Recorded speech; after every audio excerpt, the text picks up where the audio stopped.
बारिश तो हर साल होती है, लेकिन इस बार पानी ने शहरों को निगलना शुरू कर दिया है। झारखंड की नदियां उफान पर हैं और खतरे में है पूरा पश्चिम बंगाल।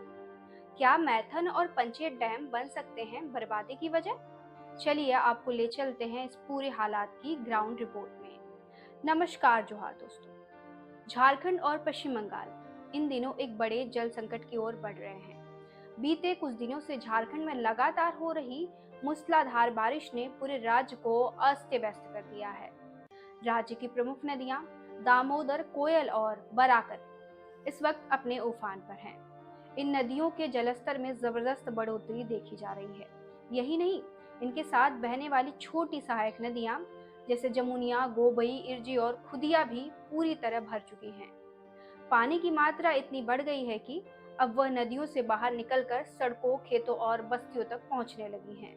सबसे चिंताजनक स्थिति बन रही है धनबाद जिले में, जहां दो बड़े बांध मैथन और पंचेत लगातार पानी से लबालब भरे हुए हैं। मैथन डैम बराकर नदी पर और पंचेत डैम दामोदर नदी पर स्थित है। बीते एक हफ्ते के दौरान इन दोनों डैमों से कुल 4.78 लाख एकड़ फीट पानी छोड़ा गया है। इस पानी को छोड़े बिना डैम की सुरक्षा करना संभव नहीं था, लेकिन अब यही पानी पश्चिम बंगाल के लिए खतरे की घंटी बन चुका है। डैम से छोड़ा गया पानी बंगाल के सीमावर्ती इलाकों में तबाही मचा रहा है। खासकर कुर्टी, बराकर, आसनसोल और पुरुलिया जैसे शहरों में हालात बेहद गंभीर हो चुके हैं। इन इलाकों की सड़कों पर पानी भर गया है। निचले इलाकों में घरों में पानी घुस आया है और लोग घरों में कैद होकर रह गए हैं।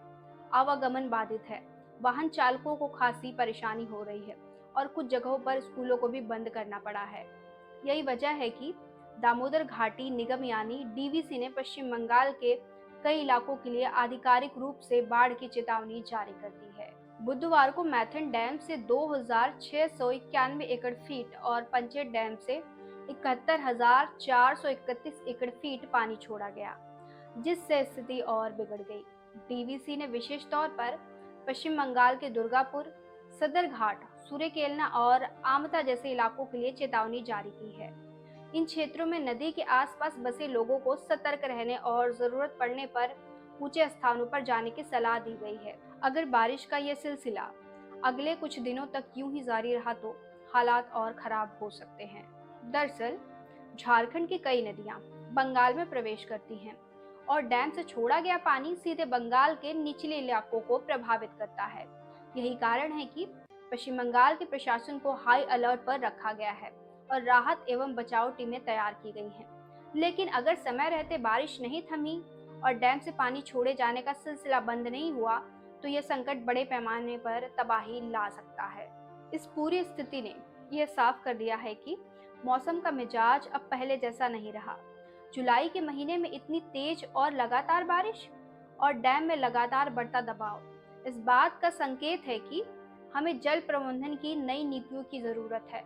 साथ ही नदियों के किनारे बसे इलाकों को अब और अधिक सुरक्षित बनाने की जरूरत है।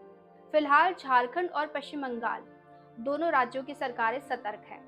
स्थिति पर नजर रखी जा रही है और एनडीआरएफ की टीमों को भी हाई अलर्ट पर रखा गया है। लेकिन जनता से भी यही अपील है कि वे नदी के किनारे से दूर रहें और प्रशासन की चेतावनियों को नजरअंदाज न करें और किसी भी आपात स्थिति में तुरंत मदद मांगें। यह खबर सिर्फ एक मौसम रिपोर्ट नहीं, बल्कि एक चेतावनी है, एक अलर्ट है, क्योंकि जब प्रकृति गुस्से में आती है तो उसकी रफ्तार और रौद्र रूप दोनों इंसानी सोच से कहीं आगे निकल जाते हैं। इसलिए इस खबर को गंभीरता से लें और सतर्क रहें। दोस्तों, फिलहाल के लिए इस वीडियो में इतना ही। मिलते किसी अन्य वीडियो में, तब तक आप द अपडेट्स के साथ बने रहिए। शुक्रिया।